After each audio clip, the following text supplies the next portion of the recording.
Nous vivons aujourd'hui, au XXIe siècle, des débats qui ont démarré au XIXe. Le père d'Alzon voulait que la foi vive dans l'espace public.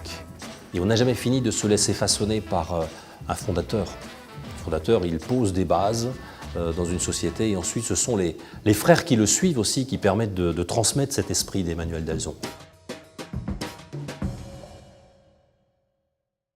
Quand on regarde le monde avec le regard que nous en donne l'actualité, ça peut parfois faire peur. C'est-à-dire ce monde-là, mais je crois que précisément c'est ce monde-là qu'il faut aimer, tel qu'il est. Jésus nous demande, Dieu nous demande d'aimer le monde.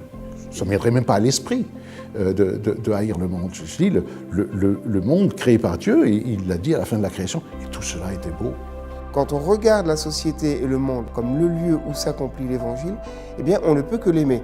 Et du coup, on cherche à y apporter une contribution supplémentaire pour qu'il ressemble un peu plus à ce que l'Évangile nous propose. Il ne suffit pas de dire il faut la justice, il faut la paix dans le monde. Comment est-ce que moi je commence à mettre cette paix et cette justice dans mon propre cœur? Je dis on peut rejoindre l'autre en l'aidant, dit mais toi aussi tu es unique, toi aussi tu es magnifique aux yeux de Dieu. Le royaume de Dieu nous dépasse, c'est la liberté de Dieu. Pour autant, le royaume de Dieu, il est en nous. La vie religieuse assomptionniste, elle est le creuset pour que je me laisse travailler dans ce sens-là. Que je laisse Dieu régner de plus en plus dans l'homme que je suis. Je crois peut-être que le secret de la foi, c'est de se dire le matin en se levant, il y a encore quelque chose à faire dans ce monde pour que cette rencontre personnelle que chaque religieux un jour a vécue avec le Christ puisse devenir une chance et une rencontre pour chaque être humain aujourd'hui. Moi, ce qui m'a passionné, c'est les assomptionnistes.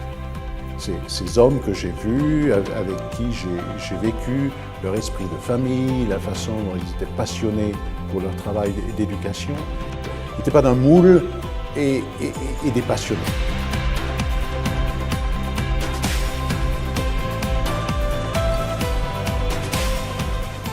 On dit d'un assomptionniste qu'il est homme de communion, solidaire des pauvres, et qu'il est surtout homme de foi, proposant la foi.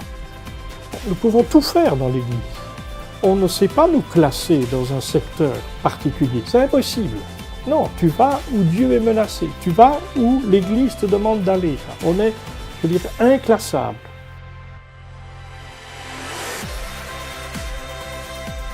Si nous croyons que c'est Dieu qui nous appelle, notre vocation est admirable. Travailler à faire venir le règne de Dieu, donner à Dieu sa place dans le monde. Notre vocation arrive à temps et son but est grand. Avant tout donc, nous serons des ouvriers du royaume. Nous serons des apôtres désintéressés, car la pauvreté apostolique sera pour nous la garantie de la grandeur et de la dignité du caractère. Au lieu d'aimer l'or et l'argent, aimez l'homme. Ayez faim et soif de le convertir au Christ. Si vous voulez être un ouvrier du royaume, il vous faudra du courage et de la joie dans l'épreuve. Que la beauté du royaume de Dieu vous transporte d'ardeur.